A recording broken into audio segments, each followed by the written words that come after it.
안녕하십니까, 레필입니다. 6월 23일 두산 에너빌리티 보도록 하겠습니다. 증시 먼저 보겠습니다. 코스피 0.91% 하락했고요. 코스닥은 0.18% 하락했습니다. 오늘 코스피는 2,570포인트로 마무리가 되었는데요. 외국인 투자자는 1,800억 매도를 했고요. 기관 투자자는 4,400억 매도하면서 양매도가 진행이 되었습니다. 코스닥은 750억 정도 외국인 투자자가 이탈을 하면서 하락을 시켰고, 기관 투자자는 270억 정도를 매수했습니다. 자, 오늘 전반적으로 증시 분위기가 좋지는 않았습니다. 해외 증시도 나스닥은 올랐지만 사실 니케이라든지 상해종합이 같이 내리면서 아시아 증시가 전반적으로 좀 조정을 받는 모습이었는데요. 최근에 이제 증시에 대한 반등세가 조금 꺾이면서 조정을 계속 이어가고 있습니다. 그래서 코스피 같은 경우도 2650선을 찍고 이제 쭉쭉 떨어져 가지고 2570포인트까지 이렇게 도달을 했고요. 하락 후 이후에 이제 반등을 좀 하긴 했습니다만 추가적으로 하락을 하면서 21선 아래로 지금 주가가 계속 형성이 되고 있습니다. 그래서 여기서 추가적으로 이제 자리를 잡을 것인지 61선 근처에서 반등을 성공할 수 있을 것인지 그런 것들을 좀 살펴봐야 될 것 같은데요. 이전에도 이제 좀 시간을 두고 그렇게 이제 횡보하는 과정을 만들었기 때문에 이번에도 좀 비슷한 흐름이 나올 수 있지 않을까라는 생각입니다.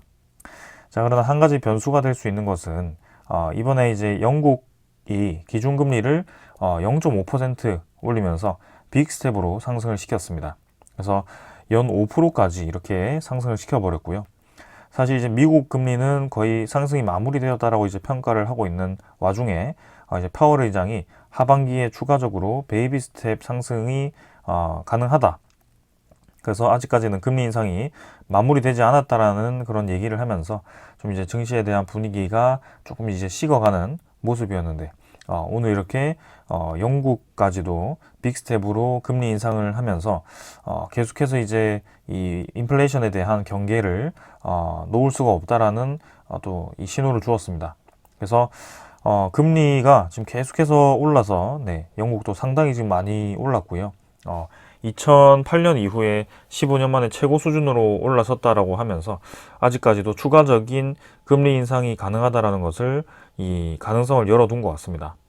자, 그렇기 때문에 섣불리 지금 증시가 좀 이제 반등을 계속 이어갈 수 있다라고 생각을 하기보다는 조금 이제 템포를 늦추면서 진행을 할 필요가 있을 것 같고요. 무조건 이제 금리가 계속 올라간다도 아니고 금리가 이제 멈추긴 하지만 이렇게 된다면 이제 인하 시기도 그렇게 생각보다 빠르진 않을 수 있다, 이렇게 좀 생각합니다. 일단은 전반적으로 이제 증시가 반등하는 분위기는 이어가겠지만 단기적으로 계속 이렇게 이전처럼 올라가는 상황은 쉽지 않을 것 같고요. 61선 근처에서 다시 반등을 할 수 있을지 코스피에 대한 흐름을 지켜보겠습니다. 자, 일단 영국이 조금 깜짝 금리 인상을 시키면서 이 미국에 대한 반응도 한번 살펴봐야 될 것 같고요. 다음 FOMC의 그런 금리 인상에 대한 판단 여부를 좀 살펴보도록 하겠습니다. 자, 그래서 코스피 지금 투자자 수급 같은 경우는 기관 4,400억, 외국인 투자자가 1,800억 매도하였고, 외국인 투자자는 지금 확실히 코스피에서 좀 이탈을 하고 있습니다. 5일 연속 매도를 하면서 최근에 이제 매수를 끝내고 지금 사실 이전에 보시면 5일 정도 이렇게 연속으로 외국인 투자자가 빠져나갔던 적이 기억이 나지 않을 정도로 상당히 오래되었습니다. 그래서 지금도 계속 제가 시간을 내리고 있지만 이렇게 코스피를 연초부터 해서 계속 매수를 했던 외국인 투자자였는데요. 지금은 올해 들어서 5일 연속 매도한 날은 처음이네요. 그래서 그만큼 지금 외국인 투자자가 좀 이제 코스피에 대한 매수세를 멈추고 매도로 좀 전환을 하고 있다는 것에 대해서 경계를 할 필요가 있겠습니다. 자, 기관 투자자 같은 경우는 어제 매수를 했지만 그 매수 물량을 또 이제 그대로 뱉어내면서 추가적으로 매도를 진행했고요. 조금 더 이 물량에 대해서는 살펴보도록 하겠습니다. 코스닥도 확실히 상승 동력을 조금 멈추고 조정을 받고 있습니다. 아직까지 21선 지키고 있긴 하지만 여전히 이제 점점 이제 저점이 낮아지는 흐름이 이어지고 있기 때문에 추가적인 조정이 충분히 가능합니다. 그래서 코스닥도 단기간에 급등한 것에 대해서 필요합니다. 굉장히 필요하고 또 V자로 올라왔기 때문에 추가적으로 충분히 조정이 가능하고요. 특히 이제 이렇게 기술주 위주로의 지수가 시가총액 상위 종목 위주로의 지수가 또 증시가 좋지 않고 그리고 이제 금리 인상에 대한 추가적인 진행이 되었을 때 생각보다 조정폭이 또 클 수도 있거든요. 그래서 그런 것들을 좀 생각을 하면서 지켜보도록 하겠습니다. 마찬가지로 투자 수급은 크게 좋지 않습니다. 네, 외국인 투자자 마찬가지 코스닥에서도 빠져나가고 있고요.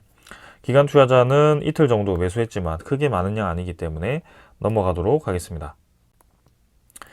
그 다음에 이제 환율이고요. 환율은 11원 정도 상승해서 1310원으로 진행이 되었습니다. 그래서 네, 지금은 V자로 확실히 좀 올라가고 있습니다. 상당히 좀 빠르게 환율이 올라와 주고 있고요. 아무래도 증시가 조정을 받고 환율이 이렇게 올라가는 것은 추가적인 금리 인상에 대해서 또 한번 경계를 하기 시작했다는 겁니다. 네. 그래서 우리의 예상대로라면 서서히 여기서 잘 잡고 추가적으로 이제 떨어지는 방향으로 진행이 되었어야 하지만 저런 이제 깜짝 금리 인상에 의해서 시장이 또 한번 이렇게 환율 쪽으로 쏠리는 모습인데요. 자, 이 모습이 사실 뭐 V자로 계속 쭉 올라가지는 않을 겁니다. 네, 적정 수준에서 또 멈출 거라고 생각하고 일단은 반등세가 조금 생각보다는 강하다. 이렇게 좀 판단을 하고 있습니다. 그래서 생각보다는 이 하락세가 좀 더디긴 하네요. 환율도 마찬가지. 그래서 물가가 빠르게 좀 잡혀주기를 기다려 봐야 될 것 같습니다. 자, 그 다음에 이제 지수 선물은 아무래도 저런 분위기다 보니까 미국 증시도 좋지 않고 0.5% 수준, 그다음에 유럽 증시도 네, 어제도 좀 하락을 했는데 0.5% 추가로 좀 하락을 하고 있습니다. 그래서 분위기 자체가 조금 이제 찬물이 끼얹어지면서 서서히 좀 눌러지는 모습인데 다음 주 한번 살펴봐야 될 것 같습니다. 그 다음에 이제 인플레이션을 잡기 위해서 계속 금리 인상을 하다 보니 이 국제유가도 조금 조정을 받고 있습니다. 그래서 1.4% 정도 하락해서 68달러네요. 68.5달러. 그래서 최근에 이제 70달러를 계속 방어를 하기 위해서 오르락 내리락을 하는데 결국에는 고점이 지금 계속 낮아지면서 유가 자체가 떨어지고 있습니다. 사실 우리가 중요하게 보는 것은 근원 물가인데요. 이 에너지라든지 그런 식료품을 제외한 그런 근본적인 물가가 좀 내려야 되는데 실제로 지금 금리 인상을 계속 진행하니까 이런 에너지라든지 식료품이 조금 더 반응을 하는 것 같습니다. 그래서 특히 국제유가가 조금 떨어지고 있는데 국제유가가 또 너무 떨어지면 문제가 될 수 있기 때문에 그런 것들도 한번 계속 체크를 해보겠습니다. 채권금리는 10년물 국채금리 3.7% 마찬가지 뭐 거의 유사합니다. 그래서 크게 더 볼 필요는 없을 것 같고요. 네, 이 정도로 마무리하고 네, 오늘 증시 리뷰는 이 정도로 마무리를 하도록 하겠습니다. 자, 종목으로 넘어가도록 하겠습니다. 두산에너빌리티 보겠습니다. 100원 상승해서 0.5% 상승했고요. 18,110원으로 마무리되었습니다. 자, 어제는 두산에너빌리티 급락으로 시작을 했는데요. 아래꼬리 없이 마지막까지 이제 밀리면서 진행이 되었었기 때문에 추가적인 하락이 진행될 수도 있었습니다. 그러나 오늘은 추가적인 하락으로 시작을 했다가 좀 이제 반등을 시키면서 진행이 되었는데요. 뭐 거의 보합 수준이라고 보셔도 될 것 같습니다. 큰 변화가 없이 진행이 되었습니다. 시간의 거래도 어제보다는 많이 줄었고요. 마지막에 이제 거래를 조금 실으면서 진행되었지만 크게 뭐 의미는 없었습니다. 그리고 거래량이 이제 많지도 않았고 100원 정도 밀리면서 진행되었지만 뭐 크게 중요하지도 않았습니다. 그래서 이렇게 이제 금요일을 마무리를 했고요. 증시가 생각보다 하락폭이 컸음에도 불구하고 두산에너빌리티는 최근에 좀 잘 지켰습니다. 그러나 이제 어제 하루 만에 좀 조정을 크게 주면서 코스피가 하락한 만큼 뭐 그런 수준의 하락을 한 것 같고요. 오늘은 코스피가 추가로 하락을 했지만 그래도 지키면서 진행이 되었습니다. 그래서 18,000원은 지키면서 진행이 되었지만 다음 주에는 어떤 흐름을 보일지 조금 더 보도록 하겠습니다. 자, 차익 실현을 하면서 거래량이 한번 1,350만 주까지 이렇게 증가를 했다가 오늘은 540만 주, 네, 거래량이 상당히 많이 줄었습니다. 그래서 평소에 거래되던 그 물량보다도 좀 더 적게 진행이 되었고요. 오늘은 크게 움직임이 없었습니다. 자, 그래서 다음 주 시장을 한번 살펴봐야 될 것 같고요. 거래량이 터지면서 좀 올라가 주기를 바라는데 최근에 이 거래량이 터진 양쪽을 보면 윗꼬리를 달거나 좀 눌리면서 진행이 되었습니다. 그래서 이전에는 좀 올라가던 거래량이 좀 필요하기 때문에 추가적으로 그런 이 상승세가 다시 한번 나올지 좀 살펴보도록 하겠습니다. 자, 결론적으로는 고점 부근에서 또 한번 이제 저항을 맞으면서 한번 뚝 떨어지긴 했는데요.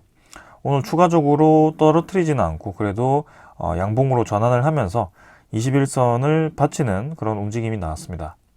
그러나 이제 양봉을 좀 이렇게 이겨내는 음봉을 이겨내는 양봉이 좀 나왔으면 했는데요.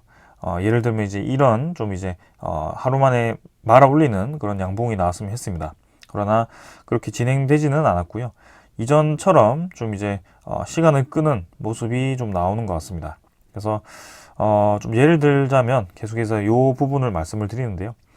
잘 이제 반등을 하다가 한번 이 차익 실현 겸 음봉 하나를 이렇게 7% 가까이 그때도 하락을 했던 것 같습니다. 그래서 뜬금없이 이렇게 별 악재도 없는데 하락을 시켰고요.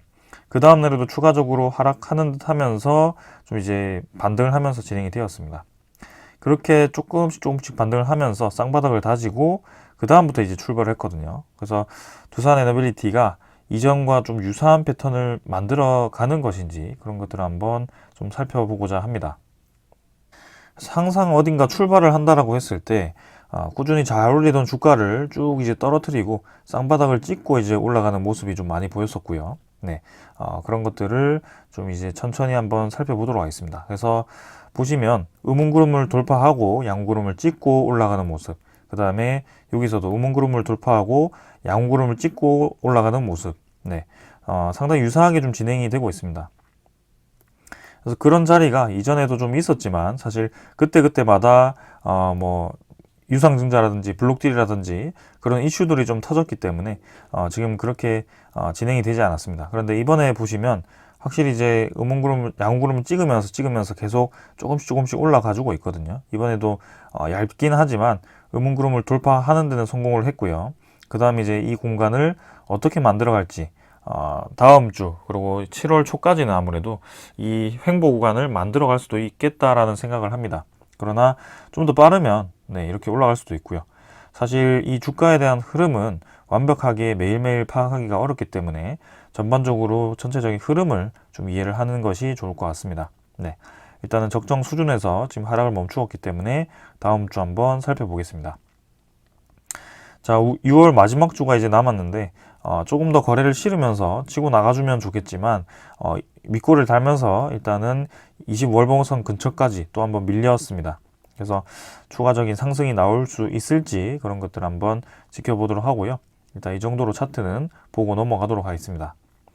그 다음은 투자자 수급이고요. 외국인 투자자가 39만 주 매수했고 기관 투자자는 8천 주 정도 매도를 했습니다. 오늘 이제 금융투자가 15만 8천 주 매도했고요. 지금 4일 정도 연속으로 금융투자는 매도를 하고 있습니다.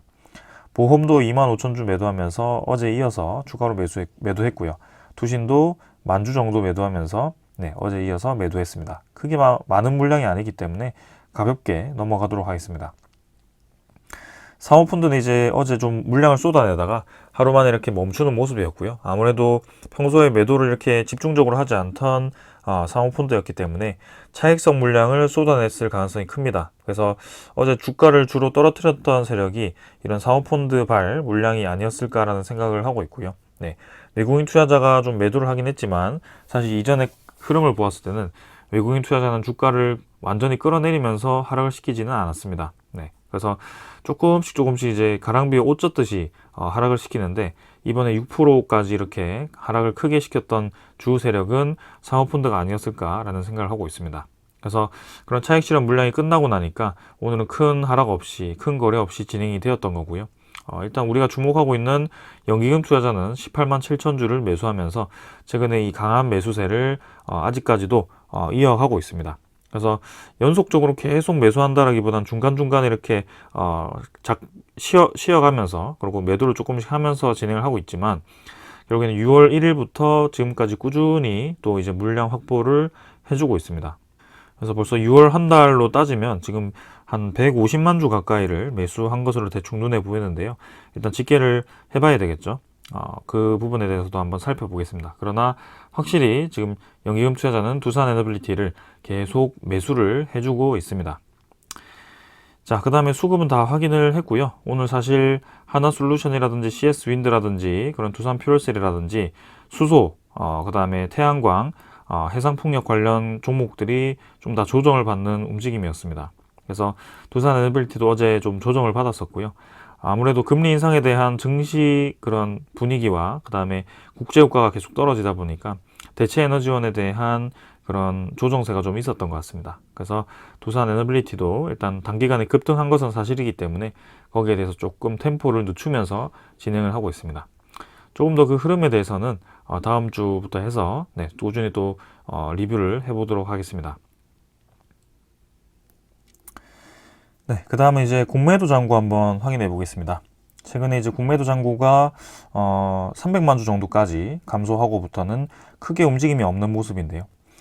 오늘 같은 경우도 움직임이 없었습니다. 그래서 4만 주 정도 증가를 했고요. 어제부터 해서는 조금씩 증가를 하는 모습인데요. 아무래도 53만 주 어제 거래 대비해서는 4% 수준의 그런 공매도 거래가 있었습니다. 그래서 평소보다 공매도 거래가 좀 많았기 때문에 아무래도 잔고가 조금 증가할 수 있지 않을까, 그리고 그 주체가 또 외국인 투자자가 되지 않았을까, 그런 생각을 좀 하고 있었습니다. 그러나 이제 다행인 것은 이렇게 이 6월 22일을 시점으로 해서 또 공매도 잔고를 급격하게 늘리려고 한다면 또 계속해서 이 공매도 1거래량도 늘어야 되는데요. 오늘 같은 경우는 거래량이 적었고 1공매도 거래량도 크게 많지 않았습니다. 그래서 310만 주 수준에서 일단 유지를 하고 있고요. 다음 주에 있어서 또 이제 공매도 잔고가 어떻게 변화하는지 그런 것들을 한번 살펴보도록 하겠습니다. 아까 공매도 거래를 보시면 지금 이제 비중으로 따지면 1.69%입니다. 어제는 3.94%고요. 그래서 이번 주 안에는 뭐 3% 정도가 최대였던 것 같습니다. 사실 이전에 많이 공매도 거래가 이렇게 성행할 때는 21%까지도 올랐던 적도 있고요. 10%, 기본 9%, 8%뭐 이렇게 이상 계속 유지가 되었었습니다. 그러나 확실히 최근에는 공매도 거래가 좀 적은 것 같다라는 생각이고요. 적죠? 네. 그 다음에 공매도 잔고도 많이 줄어서 지금 아직까지는 많이 늘어나지 않고 있습니다. 네. 그래서 아직까지는 긍정적으로 좀 바라보고 있습니다. 그 다음은 이제 대차 잔고도 마찬가지. 자, 공매도 잔고가 크게 줄지 않으면서 대차 잔고도 크게 변화가 없었는데요. 근데 오늘 6월 23일자로 체결은 3만 주, 상환이 133만 주 정도 진행이 되면서 대차 잔고는 또 오히려 줄었습니다. 그래서 1570만 주까지 대차 잔고가 감소했고요. 최근에 이 대차 잔고의 고점이 3000만 주 정도라고 생각한다면 거의 절반 정도를 상환을 시켰습니다. 그래서 신규 공매도라고 할 수 있는 그런 대차 잔고가 이렇게 많이 줄었기 때문에 저는 긍정적인 것 같다라고 생각하고 있고요. 공매도 잔고도 크게 늘어나지 않고 대차 잔고도 계속 줄어들고 있기 때문에 괜찮다라고 생각하고 있습니다. 그러나 이제 다음 주에 또 이제 바짝 이렇게 줄었다가 또 이제 바짝 늘어난 적도 있기 때문에 그런 것들을 한번 살펴보도록 할 거고요. 아직까지는 이 흐름 자체가 나쁘지 않다라고 생각을 하고 있습니다. 그 다음에 수급은 이제 외국인 투자자 추정이 39만 주에서 8만 주로 줄어들었습니다. 그래서 최근에 확실히 19,000원 부근에서 횡보를 하는 구간, 그 다음에 윗꼬리를 달고 떨어지는 구간, 그 다음에 어제처럼 6.5%를 조정 주는 구간, 그 모든 구간에서 지금 외국인 투자자가 장중에는 매수를 했다가 마지막에 이제 매도를 하면서 이렇게 매수 물량을 줄이거나 혹은 이렇게 매도 물량으로 전환을 하거나 그런 식의 움직임이 좀 많이 나오고 있습니다. 그래서 자, 여기서 이제 본격적으로 차익 실현을 한다라고 한다면 공매도를 계속 쌓아 나갈 거라고 생각하고 있고 본격적으로 이제 매도를 좀 직접적으로 할 거라고 생각하는데 아직까지 그런 움직임은 아닙니다. 그러나 이 윗꼬리 부분에서 그리고 이 음봉에서 지금 외국인 투자자가 추가적으로 매수를 계속 진행하기보다는 매수를 했다가 매도를 했다가 좀 자전거래식으로 계속 그런 식으로 좀 진행을 하고 있습니다. 그래서 물량을 계속 돌리고 있는 것인지 일단은 그런 것들을 한번 살펴보도록 하겠습니다. 자, 그래서 다음 주에는 좀 저 자리를 좀 지키면서 반등을 해주기를 기대하겠습니다. 거래원을 보시면 전일에는 골드만삭스가 매도를 많이 했습니다. 33만 주. 사모펀드발 매도 물량이 있었고 이렇게 골드만삭스, 그 다음에 모간서울, JP모간이 이렇게 또 각각 매도를 하면서 매도 물량의 또 이제 대부분을 외국인 투자자라든지 사모펀드가 또 차지를 한 것 같고요. 골드만삭스가 그 MSCI 리밸런싱 전에 그리고 그 이후에 좀 이제 매수를 하면서 최근에 매수 집계가 한 100만 주 가까이 진행이 되었었는데요. 근데 그 물량 일부분을 또 이렇게 차익 실현을 한 것으로 보여집니다. 그래서 추가적으로 이제 물량이 나오는 것인지 그런 것들을 한번 살펴볼 건데요. 일단은 오늘 같은 경우는 그 외국인 투자자에 대한 매수 매도가 직접적인 매수 매도가 없었고, 그리고 주로 우리가 JP모간 그다음에 모간서울이 이용하는 신한증권을 보았을 때는 오히려 매수가 많았기 때문에 네, 크게 지금 오늘도 외국인 투자자에 대한 물량이 쏟아지지는 않았을 거라고 생각합니다. 네, 그런 최근에 자주 보이는 증권사가 이제 KB증권이고 이 투신 쪽 혹은 네, 사모펀드 쪽 이 증권이라고 생각을 하고 있는데, 일단은 최근에는 KB증권에서 좀 이제 거래가 활발하게 진행이 되고 있습니다. 뭐 크게 중요한 것은 아니고요. 참고 정도로만 생각하시면 될 것 같고, 네, 일단 이 부분에 대해서는 계속 제가 주시를 하면서 여러분들께 특이사항이 있으면 말씀을 드리겠습니다. 자, 오늘 기술적인 부분은 다 말씀을 드렸고요. 네, 특별하게 오늘은 큰 이슈도 없었습니다. 그래서 어제 하락에 이어서 추가적으로 하락한 것이 아니기 때문에 일단 조금 더 지켜보도록 하고요. 이전에도 급상승 전에 이 차익 실현봉 급락을 한번 시키고 바닥을 한번 한 2주 정도 다지고 나서 급등을 시작했기 때문에 그런 경험도 있기 때문에 지금 우리가 뭐 마냥 불안해할 필요가 없다라는 겁니다. 네, 그래서 그렇게 생각할 수 있는 것도 지금 하반기에 우리가 기대되는 이 소주권들도 꽤나 있고요. 그 다음에 이 내년으로 갈수록 상황이 계속 좋아질 것으로 또 기대가 되고 있기 때문에 그렇게 또 생각을 할 수 있는 것 같습니다. 그래서 뭐 장기로 이제 어차피 바라보고 있는 것이기 때문에 계속 그 방향으로 나아갈 것이고요. 혹여나 추가적으로 조정이 들어와서 조금 더 가격이 낮아진다면 저는 추가적으로 또 매수를 진행해 보도록 하겠습니다. 자, 오늘은 여기까지 기술적으로 보았고 종목 이 설명 말씀드리겠습니다. 소식이죠. 네. 자, 먼저 전해드릴 소식은요. 자, 하나증권에서 이렇게 또 직접적으로 두산에너빌리티를 언급을 했습니다. 소형 모듈 원전 산업 육성 기대가 된다면서 이제 두산에너빌리티와 한전기술을 주목해라라는 소식이 나왔는데요. SMR이죠. 네, 소형 모듈 원전 최근에 가장 핫한 분야 중에 하나입니다. 에너지 분야 중에서도 이 신재생 에너지도 최근에 많이 뜨고 있지만 대형 원전 다음에 이제 차세대 에너지원으로 SMR이 주목을 받고 있거든요. 그래서 거기에 대해서 이번에 두산에너빌리티가 SMR을 추가로 투자하기 위해서 두산 밥켓을 블록딜 매각을 하기도 했습니다. 그래서 2000 중후반대 세금 떼고 네, 그런 수수료 떼고 해서 2000 중후반대 정도의 현금을 확보를 했고요. 거기에 대해서 뉴스케일 파워의 지분에 직접적으로 또 투자를 할 것인지 혹은 SMR 관련해서 공장을 추가로 증설을 할 것인지 혹은 또 다른 기업 있죠. 네, 그런 엑스에너지라는 그런 기업도 있기 때문에 그런 쪽으로 또 투자를 할지 우리는 사실 뭐 알 수는 없지만 결국엔 그쪽으로 좀 투자를 한다라고 발표를 했기 때문에 한번 기다려 보도록 하겠습니다. 자, 그래서 두산에너빌리티 입장에서는 지금 SMR 시장을 상당히 긍정적으로 바라보고 있고 투자를 지금 아낌없이 진행을 하고 있습니다. 그래서 우리도 믿고 한번 기다려봐도 될 것 같고요. 이 하나증권이 주목한 점은 26일에 네, 다음 주 화요일인가요? 네, 경북 경주 소형 모듈 원전 국가산업단지 조성을 위한 협약이 이제 체결이 된다고 합니다. 그래서 경북에 SMR 국가산업단지가 조성을 위한 그런 협약이 체결되기 때문에 소형 모듈 원전에 대한 관심도가 다시 커질 수 있다라고 이렇게 분석을 했습니다. 그래서 두산에너빌리티, 한전기술, 일진파워, 우진, 대창스틸 이렇게 주목을 받고 있고 약 4천억 정도를 투자해서 국가 산단을 조성하기 때문에 수혜를 받을 수 있다 이렇게 또 평가를 했습니다. 우리나라가 개발하고 있는 그 소형 모듈 원전 모델은 110메가와트급이고요. 이 소형 모듈 원전 300메가와트 아래면 소형 모듈 원전이라고 인정을 받을 수 있습니다. 웨스팅하우스 같은 경우는 300메가와트급이고요. 네, 그 다음에 뉴스케일 파워는 78메가와트급 해서 77인가요? 네, 그렇게 해서 6개씩 해서 총 이제 462메가와트급 그렇게 진행을 하고 있습니다.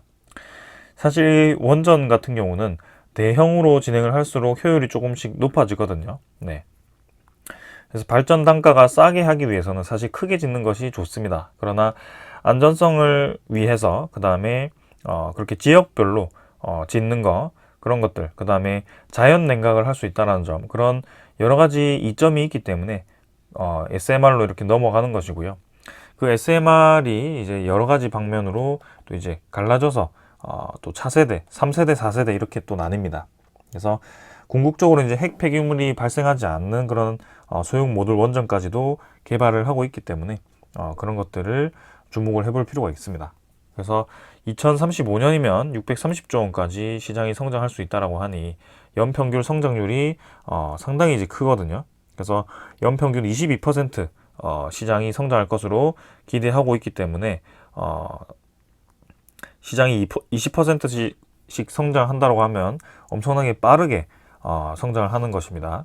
그래서 우리나라에서도 이제 투자를 하고 있고 미국에서도 지금 두산 에너빌리티가 직접 이제 지분 투자를 해서 하고 있기 때문에 두산 에너빌리티 확실히 주목해 볼 만합니다. 그래서 당장 올해 말에 이제 원자로 제작에 대한 수주를 할 예정이기 때문에 6천억에 대한 수주가 이제 하반기에 인식이 될 것으로 생각이 됩니다. 그래서 6천억이 이제 하반기에 잡히면 본격적으로 내년부터 해서 계속해서 주기적인 그런 수주를 할 수 있을 것으로 기대가 됩니다. 자, 그 다음은 우리나라 이제 경제사절단이 프랑스를 갔다가 베트남으로 갔습니다. 그래서 베트남에서 신재생에너지라든지 그런 원자력 에너지라든지 그런 여러 분야에 대해서 협력을 하기로 했고요. 베트남과도 이제 원자력 분야에 손을 잡고 기술 협력을 하기로 했다라고 합니다. 사실 뭐 크게 중요한 소식은 없었던 것 같고요. 베트남도 이제 대형 원전이라든지 SMR을 검토하기 위해서 이렇게 우리나라와 협력을 하겠다. 뭐 그 정도의 약속을 한 것 같습니다. 그래서 아직까지는 구체적인 건설 계획도 없고요.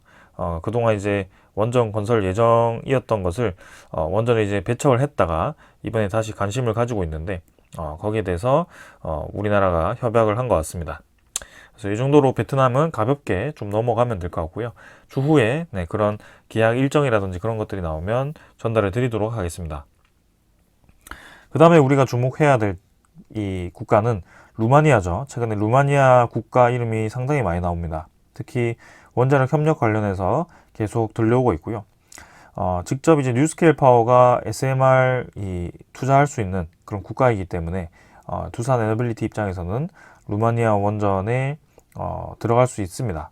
그리고 대형 원전 입장에서도 우리나라 자체적으로 지금 2기 수주를 위해서 준비를 하고 있기 때문에 그런 것들을 주목해 봐야 될 것 같고요. 일단은 삼중 수소 제거 설비를 수주를 앞두고 있기 때문에 거기에 이어서 추가적으로 수주를 할 수 있을지 그런 것들을 살펴보도록 하겠습니다. 그래서 이렇게 루마니아와도 협력을 하고 있다. 이렇게 이해를 하시면 되겠습니다. 자, 그 다음 마지막으로요. UAE의 무바달라에서 이제 우리나라에 300억 달러 투자를 하기 위해 약속을 했었습니다. 그래서 그 투자 제한 전달 체계가 가동이 되기 시작했다라는 소식이 있었고요. 특히 이 UAE 쪽에서 우리나라의 에너지 기업에 투자를 할 수 있는 그런 뉘앙스를 많이 풍겼습니다. 그래서 UAE가 한국, 일본, 미국, 그리고 UAE 이렇게 4개국이 합쳐서 루마니아 SMR을 투자하는 그런 소식도 있었기 때문에 그거를 생각한다면 우리나라 SMR 기술에 직접적으로 또 투자를 할 수 있지 않을까 그런 생각도 해봅니다. 그래서 일단은 산업은행은 이제 UAE 국부펀드 산업은행이 이제 UAE 국부펀드가 그 민간 부분에 투자를 할 때 이제 협의를 하게 되고요. 공공 부문은 이제 기재부가 중심이 되는 투자 제한 전달 체계를 마련을 했다라고 합니다. 그래서 이제 투자 제한 전달 체계 운영과 관련된 설명회도 개최를 하고 이제 직접적인 투자를 위해서 협의를 계속 진행해 나갈 것으로 또 기대가 됩니다. 그래서 하반기는 사실 조금 더 기대되는 소식들이 많고요. 아직 뭐 폴란드 원전에 대한 구체적인 소식이 추가적으로 더 나오진 않았지만 하반기에 우리나라가 수주를 할 수 있을 거라고 그 기대감이 상당히 큽니다.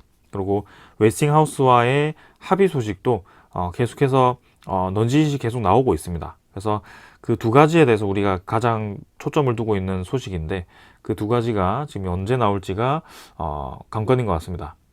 사실 일정에 의하면 7월 달이 폴란드 원전의 부지 건설을 위한 그런 부지 타당성 조사를 하게 됩니다. 그래서 그 부지 타당성 조사가 끝나게 되면 이제 본계약을 할 수 있는 그런 기반이 마련이 되는데요.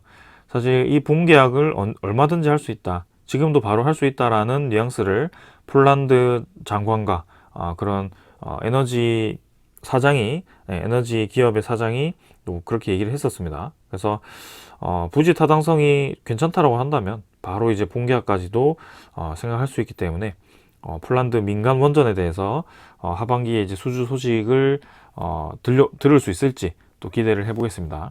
그리고 내년 상반기에는 이제 체코 원전에 대한 그런 수주권도 있고요. 앞으로는 이제 UAE 그 바라카 원전 5에서 8호기, 그다음에 사우디 원전 2기, 그런 여러 가지 프로젝트들이 이제 내년까지 계속 이어질 겁니다. 그래서 이제 지금보다 상황이 좋아지면 좋아졌지 좋아지지 않을 수는 없을 거라고 저는 생각을 하고 있고요.